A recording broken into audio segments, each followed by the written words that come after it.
উফ মা, প্রতিদিন এই একই ডাল ভাত আর খিচুড়ি।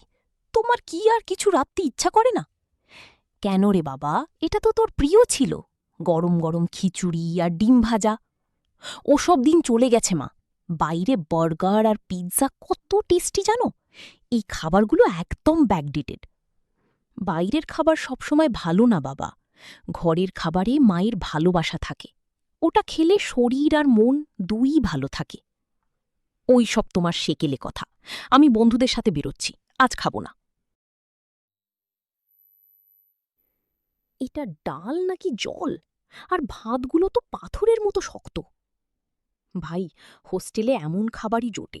খেয়ে নে, না হলে পেটে খিদে নিয়ে ঘুমাতে হবে।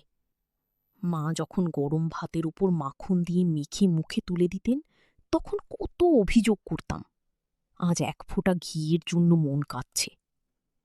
কিরে রাহুল, এত রাতে ফোন করলি যে? ঠিকমতো খাচ্ছিস তো বাবা?